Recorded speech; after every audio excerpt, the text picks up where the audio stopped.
everybody that particular individual is physically fit. So physical fitness মানে শুধু এটা না যে আমি মাঠে 10 পাক দৌড়ে নিলাম তো আমি ফিজিক্যালি ফিট না, নিশ্চয়ই তুমি ফিজিক্যালি ফিট, কিন্তু তার সঙ্গে এই কাজগুলো একটা ডেইলি লাইফ প্যাটার্ন যেই ইন্ডিভিজুয়ালটা ফলো করতে পারছে সেই কিন্তু ফিজিক্যালি ফিট আছে। এবার এর সঙ্গে কিছু কম্পোনেন্টস আছে physical ফিটনেসে which is very very important। এটা কিন্তু তোমার লাইফ টাইমের জন্য এটা তোমার কিন্তু জেনে রাখা দরকার। এটা স্যার নিশ্চয়ই এটাকে খুব ডিটেইলে উনি পড়াবেন, কিন্তু আমি জাস্ট একটা ব্রিফ আইডিয়া দিয়ে দিচ্ছি যে কম্পোনেন্টস অফ ফিজিক্যাল ফিটনেস হচ্ছে দুটো।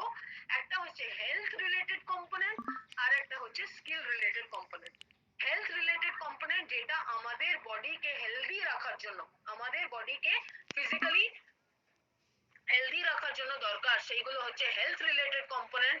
ফিজিক্যালি, মেন্টালি, ইমোশনালি হেলদি রাখার জন্য those are health related component. And skill related component যেগুলো যদি কোনো ইন্ডিভিজুয়াল, কোনো প্লেয়ার কোনো স্পেসিফিক গেম খেলছে বা তার যে স্কিল ডেভেলপমেন্টের জন্য যে ফিটনেস গুলো দরকার সেগুলো হচ্ছে skill related fitness. So what are they?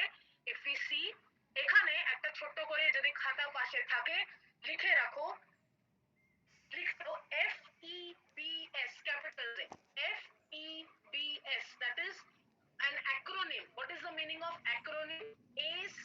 ACRONYM, acronym। acronym এর মানে হচ্ছে যে আমি শর্ট ফর্ম বলে দিলাম, একটা শর্ট ফর্ম আমি বলে দিলাম, তার যদি লং ভার্সন, সেই শর্ট ফর্মটাকে যদি আমি পুরোভাবে যদি বলি তাহলে FEBS, F stands for flexibility, F stands for flexibility, E stands for endurance, এখানে দুটো endurance দেওয়া আছে, E stands for endurance, B stands for body composition and S stands for strength।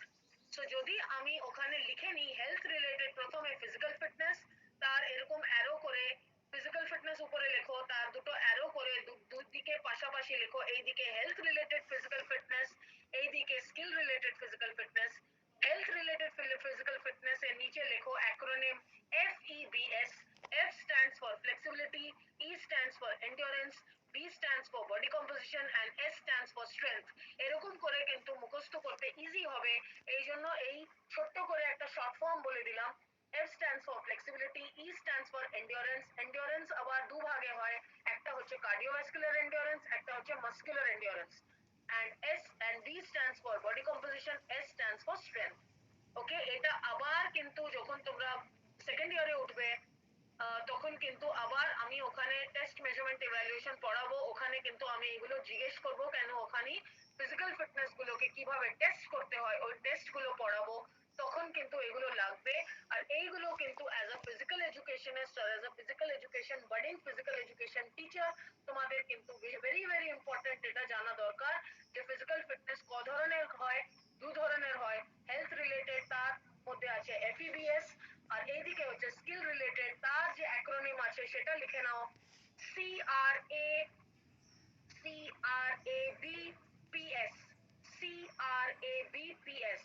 C standing for coordination, C standing for coordination, R standing for reaction time, A standing for agility, agility এর সঙ্গেই accuracy ও আসে, A standing for agility, P standing for power, CRABPS, B standing for balance, P standing for power and S standing for speed। আবার বলছি, C, capital CRABPS, crabs, CRABPS, C standing for coordination, R standing for reaction time, A standing for agility, B standing for balance, P standing for power and S standing for speed। এই সব কটা CRABPS এটা দরকার আছে skill ডেভেলপমেন্টের জন্য। যদি fast দৌড়তে হয় তাহলে স্পিড দরকার, যদি ফাস্ট টার্নিং করতে হয় তাহলে অ্যাজিলিটি দরকার, তাহলে যারা বাস্কেটবল প্লেয়ার যারা ফুটবল প্লেয়ার তাদের কিন্তু এইসব কটাই কিন্তু দরকার। অ্যাকিউরেসি, অ্যাজিলিটি এর সঙ্গেই আসে অ্যাকিউরেসি, যখনই আমরা গোল এর দিকে বলটাকে শুট করব তখন কিন্তু অ্যাজিলিটি আর অ্যাকিউরেসি দুটোই দরকার। রিঅ্যাকশন টাইম, কত ফাস্ট আমি বল আমার দিকে আসছে, কত ফাস্ট আমি ডাইভ মেরে সেটাকে ক্যাচ করব।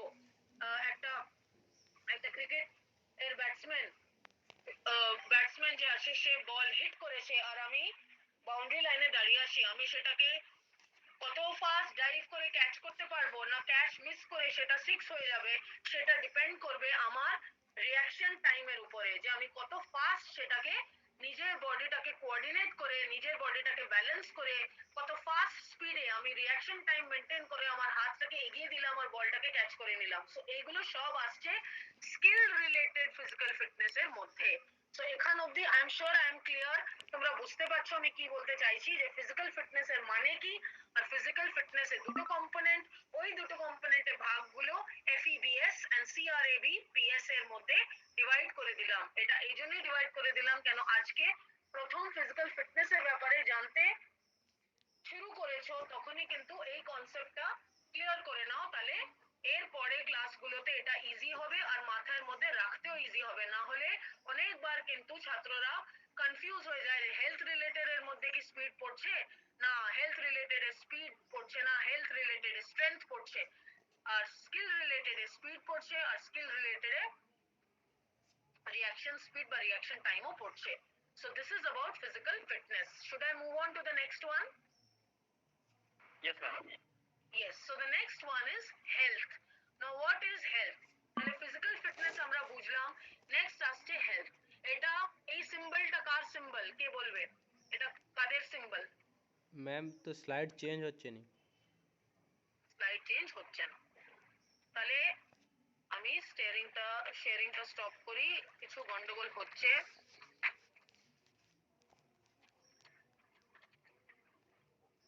Okay, let us go back. তোমরা সিলেবাসের স্লাইড দেখতে পেয়েছিলে? No ma'am. No.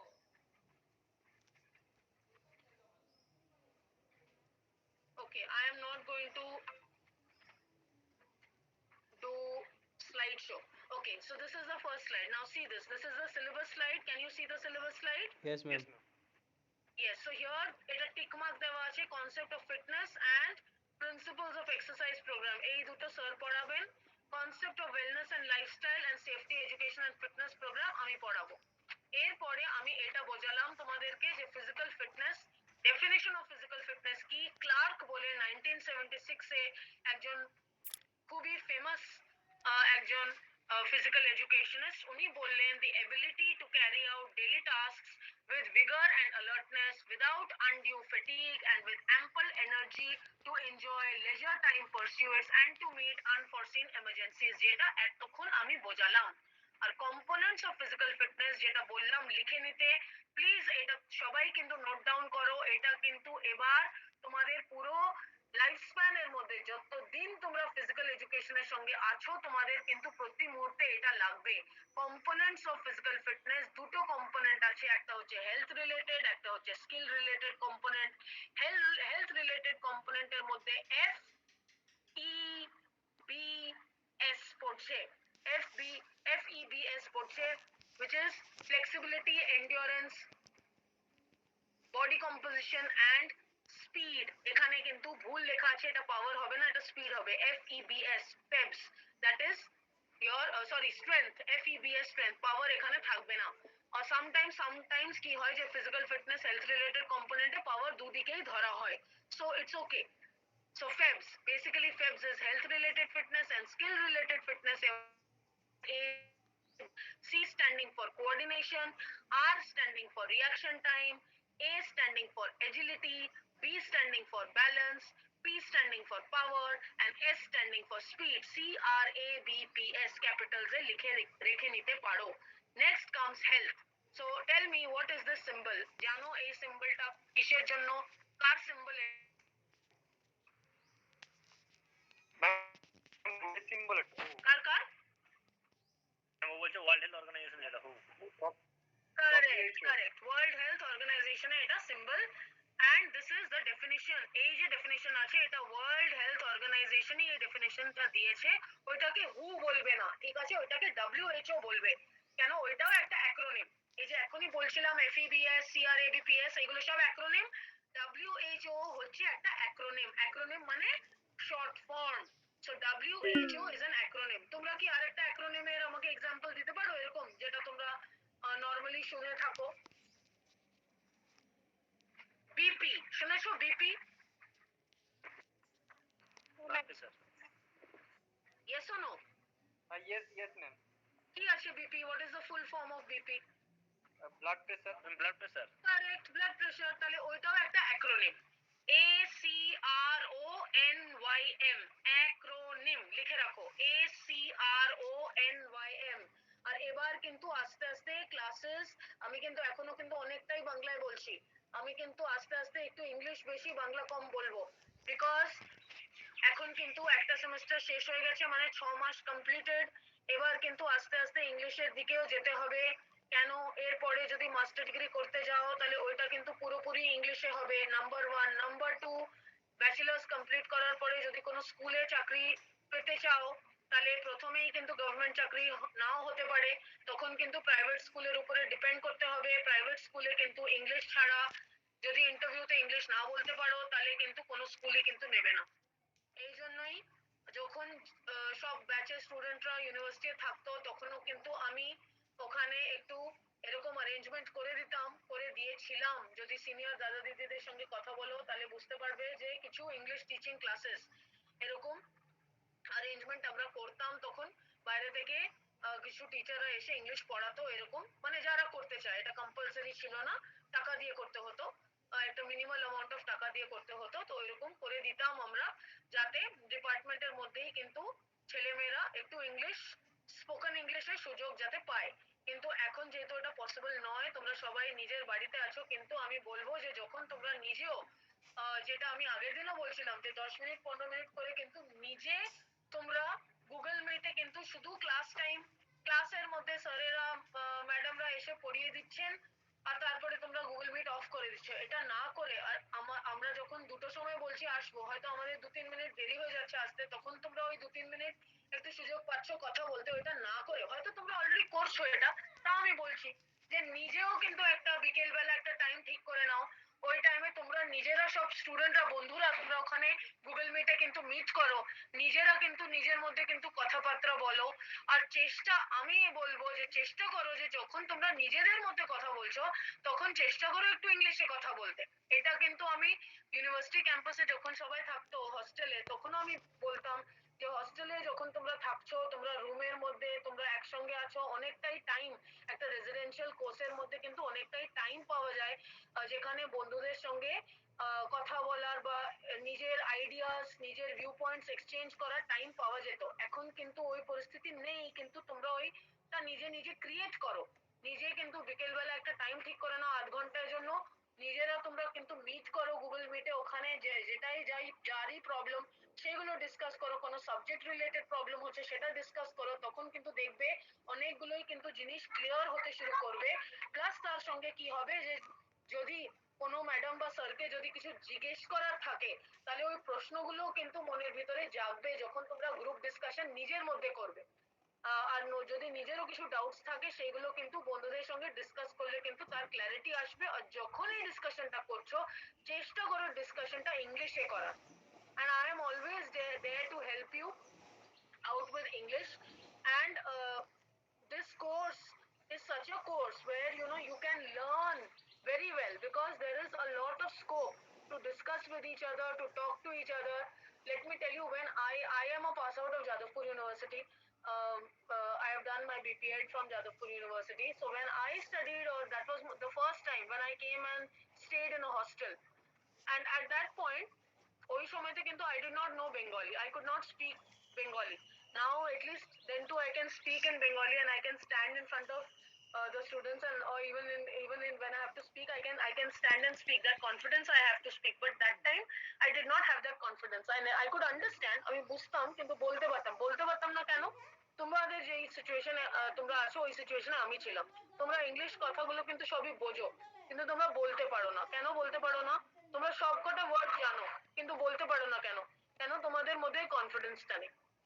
তোমাদের মনে হয় যে যদি কোথাও ভুল হয়ে যায় তাহলে তাহলে ম্যাম বকবে, বা ম্যাম হাসবে, বা আমার বন্ধুরা হাসবে। না, কেউ হাসবে না। সবাই আমরা একই বোটে ট্রাভেল করছি। তোমরা ইংলিশ বলতে পারছো না, তোমাদের সেটা বলতে ভয় করে, আমার বেঙ্গলি বলতে ভয় করে। সেম, আমরা একই বোটে ট্রাভেল করছি। So if you speak in English, প্রথম কথা হচ্ছে যে আনমিউট করে কথা বলা, এটা করতে হবে। আমি কিন্তু অ্যাম্পল টাইম দিই মাঝখানে মাঝখানে আমি জিজ্ঞেস করি যে কারো যদি কোথাও প্রবলেম আছে বলো, আমি আবার রিপিট করব, আমি আবার বলছি কারো যদি কোথাও প্রবলেম থাকে চেষ্টা করো, এবার নেক্সট স্টেপে চলে যাচ্ছি, চেষ্টা করো যে আনমিউট করে ওই প্রবলেমটাকে ইংলিশে বলা, ট্রাই করো, দেখবে এটা যদি ট্রাই করো একটা ভুল হবে, আমি ওখানে ওই ভুলটাকে ঠিক করে দেবো, নেক্সট টাইম কিন্তু দেখবে যার ভুল আমি ঠিক ঠিক করে দিলাম না, ও লাইফে কিন্তু ওই ভুলটা আবার করবে না, কেন ওর কিন্তু ওটা শিক্ষা হয়ে গেল, ওখানে ওর হ্যান্ডস অন এক্সপিরিয়েন্স হয়ে গেল।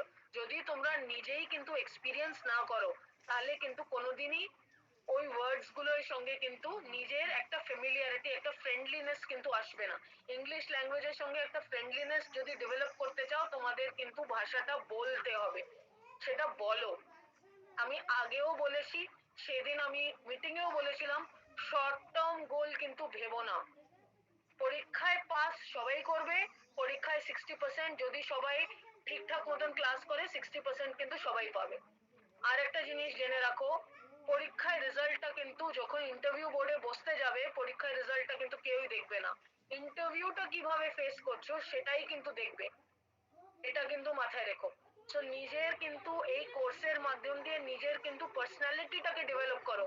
এখন কিন্তু সবাই একটা প্যাকেজ চায়, শুধু নম্বর দেখালে কিন্তু হবে না, তার পার্সোনালিটিটা কেমন, সে কেমন করে ভিতরে হাঁটলো, হেঁটে কি করে ভিতরে এসে বসলো, কি করে ওখানে কথা বললো, প্র্যাকটিক্যাল ক্লাস কিভাবে নিল, নিজের ইন্টারভিউটা কিভাবে ফেস করলো, এই সব জিনিসই কিন্তু ওখানে মাইনে রাখে। All these are important, everything is important, একটা প্যাকেজ কিন্তু ইম্পর্টেন্ট, তোমাকে কিন্তু ওই প্যাকেজটা কিন্তু তৈরি করতে হবে নিজের মধ্যে, শুধু মার্কস পেলে হবে না। অনেকবারই দেখা যায়, আমরা কিন্তু দেখি যে যখনই ব্যাচের পর ব্যাচ বেরোয় তখন কিন্তু যে ফার্স্ট ক্লাস ফার্স্ট পাচ্ছে সেই কিন্তু আগে চাকরি পাবে তা নয়, যে কিন্তু নিজে কনফিডেন্ট আছে, যেই কিন্তু ভালো নলেজ রাখছে, যে ওই নলেজটাকে মুখের মাধ্যমে বলতে পারছে, সেই কিন্তু আগে চাকরি পায়, এটা কিন্তু প্র্যাকটিক্যালি দেখেছি।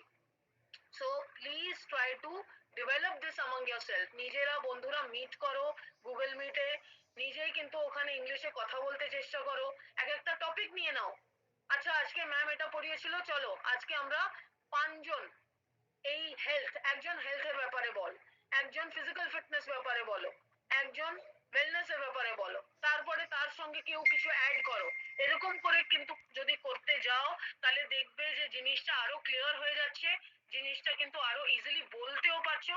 নিজেরা বন্ধুদের মধ্যে কিন্তু একজন যদি আনমিউট করে কথাটা বলো, নেক্সট দিন টিচারের সামনেও কিন্তু ওই স্টুডেন্টটা কিন্তু ওই নিজের মধ্যে একটা কনফিডেন্স পাবে বলার। এটা ট্রাই করে দেখো, দেখবে তারপরে ক্লাসের মধ্যে ইন্টারাকশনটাও ভালো হবে। এখন কি হয়, ক্লাসের মধ্যে 2-3 জন ছাড়া কিন্তু অন্যরা ইন্টারাকশন করে না, এটা কিন্তু শুধু তোমাদের মধ্যে হচ্ছে না, এটা কিন্তু পুরোপুরি কিন্তু আমাদের পুরো স্টুডেন্ট কমিউনিটির মধ্যেই হচ্ছে।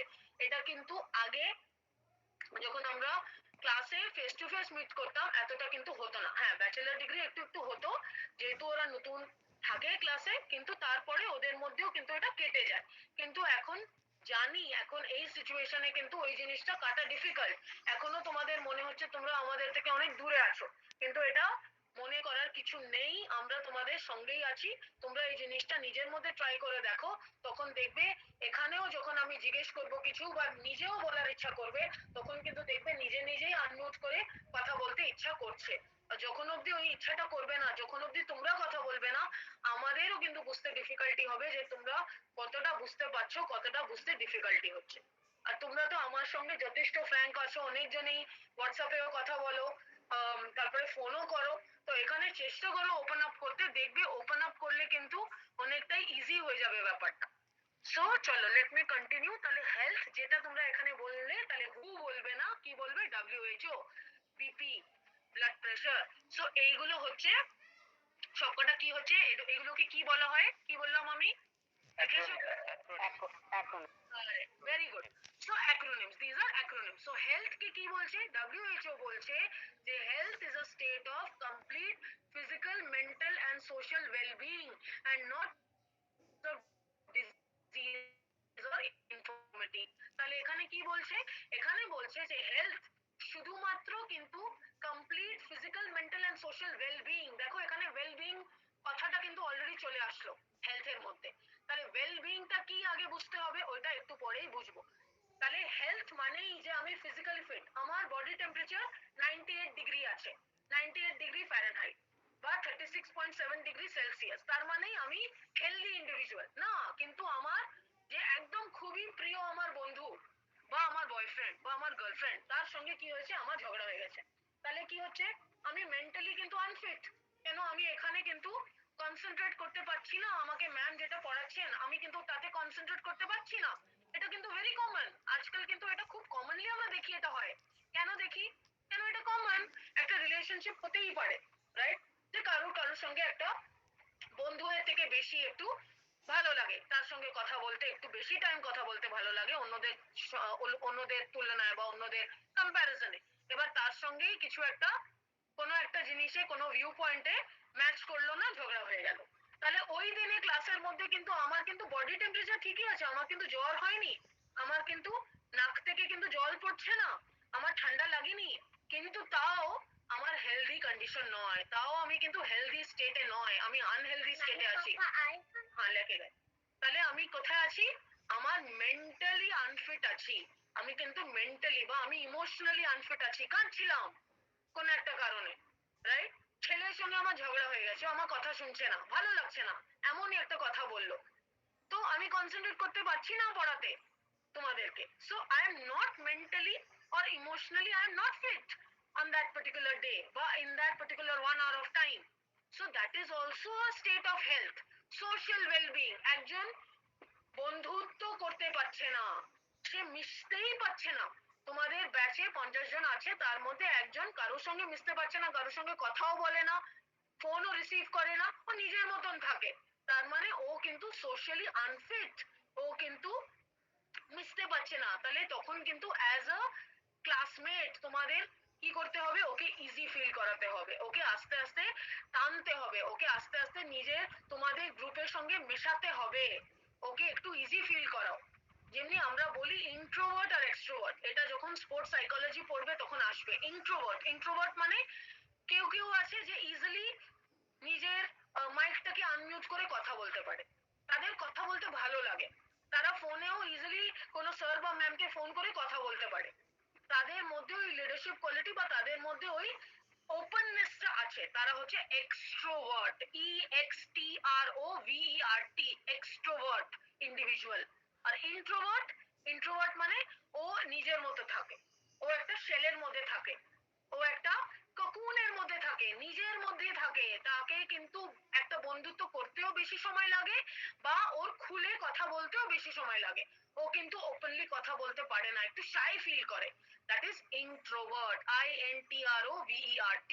তার মধ্যে কিন্তু কোনো, ও কিন্তু একটা ফিট ইন্ডিভিজুয়াল, কিন্তু তার স্বভাবটাই ওইরকম, রাইট, সো তার একটু টাইম লাগবে মিশতে, so that is introvert. So social wellbeing, mental wellbeing, physical wellbeing, এগুলো সব কটাই কিন্তু হেলথের জন্য দরকার, not only the absence of disease or ইনফর্মিটি। What is the meaning of disease, কোনো একটা ডিজিজ হয়েছে, কোনো একটা ডায়াবেটিস হয়েছে, তার মানে আমার হেলদি কন্ডিশন নয়, আমি একটা diabetic individual, right. So absence of disease, absence of disease, আমার কোনো ডিজিজ নেই, আমার কোনো ডায়াবেটিস নেই, আমার কোনো হেলথ ইস্যু নেই, আমার কোনো হার্ট ডিজিজ নেই, আমার কোনো জ্বর নেই, কিছু নেই। ইনফরমিটি, হোয়াট ইজ ইনফরমিটি, ইনফরমিটি মানে কালকে সিঁড়ি ভাঙতে গিয়ে পড়ে গেলাম, পড়ে গিয়ে হাঁটুয়ের মধ্যে খুব জোরে লাগলো, ফ্র্যাকচার হয়ে গেল, দ্যাট ইজ ইনফরমিটি। ইনফরমিটি মিন্স আমি ঠিক মতন হাঁটতে পারছি না, কেন, আমার ফ্র্যাকচার হয়ে গেছে, আমাকে বেড রেস্ট নিতে হবে, বা ঘষে লেগে গেল বা হাত কেটে গেল, দ্যাট ইজ ইনফরমিটি। তাহলে ওইটাকে তো ডিজিজ বলবো না, একটা ফ্র্যাকচার হয়েছে কারোর পা ভেঙে, সেটা তো কোনো ডিজিজ নয়, ওইটাকে বলছে ইনফরমিটি।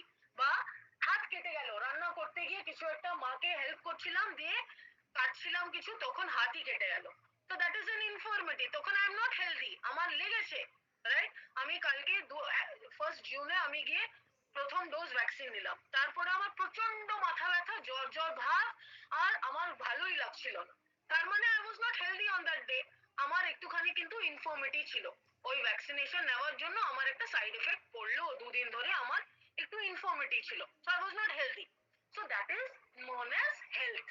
So health is a state of complete physical, mental and social well-being and not merely the absence of disease or infirmity, right? এটা কি পরে আবার বড় করে বলবো, একটু এগিয়ে ওয়েলনেসটা ধরিয়ে নিয়ে আজকে 3 মিনিট টাইম এখনো বাকি আছে। So next comes, so health আমরা দেখলাম, next comes wellness. So wellness কেও WHO ডিফাইন করেছে কি, it refers to the achievement of the highest level of health in each of several key of dimensions। তার মানে ওয়েলনেস এর মানে হচ্ছে আমার ভিতরে একটা অ্যাওয়ারনেস, আমার ভিতরে একটা অ্যাওয়ারনেস, আমার ভিতরে একটা জাগরুকতা আছে যে আমাকে হেলদি কিভাবে থাকবো, আমি হেলদি কিভাবে থাকবো। যেমন সবথেকে বেস্ট এক্সাম্পল আমরা ওয়েলনেসে দিতে পারি এখন এই প্যান্ডেমিক সিচুয়েশন। কি করে জানি না তোমরা খবর পেয়েছিলে কিনা, তোমরা ফলো করেছো কিনা, কিন্তু ইউটিউবের উপরে লিংক আছে, তোমরা ফলো করে দেখতে পারো। মুখবেরিয়া গঙ্গাধর মহাবিদ্যালয় কলেজ একটা রিসেন্টলি একটা সেমিনার, একটা ওয়ার্কশপ অর্গানাইজ করেছিল সব স্টুডেন্টদের জন্য, যেখানে ওরা কোভিড-19 ওয়ারিয়র স্টুডেন্টদের মধ্যে ওই অ্যাওয়ারনেসটা তৈরি করেছিল যে কোভিড-19 এর সিচুয়েশন যা যা এখন অনেক উপরে অনেক কিছু খবর ইন্টারনেটের উপরে আমরা পাই, সেগুলো ভুলভাল খবর। এখনো কিন্তু গ্রামের মধ্যে এমনও লোকজন আছে যারা ভ্যাকসিন নিতে চাইছে না, তাদের মনে হয় ভ্যাকসিন নিলে তাদের শরীর খারাপ হয়ে যাবে। এই যে ভুলভাল খবরগুলো, তোমরা একটা ইয়াং ফিজিক্যাল এডুকেশনিস্টের হয়ে তোমরা কি করে ওদের মধ্যে একটা অ্যাওয়ারনেস, নিজের নিজের কিন্তু পাড়ার মধ্যে, নিজের নিজের সোসাইটির মধ্যে, নিজের নিজের গ্রামের মধ্যে, নিজের নিজের যেখানে থাকো ওখানে তোমরা অ্যাওয়ারনেসটা কি করে লোকদের মধ্যে তোমরা অ্যাওয়ারনেসটাকে ছড়িয়ে দিতে পারো যে কোনটা ঠিক কোনটা ভুল। বা যখন আমি ওইটাতে 8 ঘন্টা মতন আমার ওখানে একটা লেকচার আছে, আমি বলেছিলাম নিউট্রিশনের উপরে যে কোভিড-19 যদি কারোর হয়ে যায় তাহলে তাদের কি কি খাওয়া উচিত, কি কি খাওয়া উচিত না, বাচ্চাদের যদি হয়ে যায়, যদি মাদের হয়ে যায়, যদি একটা নিউ বর্ন বেবি, এমনও হচ্ছে এখন কেস 2 মাসের বাচ্চার কে কোভিড-19 হয়েছে, বা যখন বাচ্চা হয়েছে মায়ের হয়েছিল বলে বাচ্চার হয়ে গেছে, তাহলে ওদের ওই সময়তে কি কি প্রোটোকল ফলো করা উচিত। বা বাচ্চাদের এখন হচ্ছে এই যে সেকেন্ড ফেজ বা যে এই ওয়েভগুলোতে বাচ্চাদের কিন্তু অনেক বাচ্চাদের কোভিড-19 হচ্ছে, তাহলে ওদের কি খাওয়ানো উচিত, বা ওদের কি টাইপের, তখন সুদীপ স্যার ওখানে বলেছিলেন যে কি টাইপের এক্সারসাইজ করানো উচিত ওদের।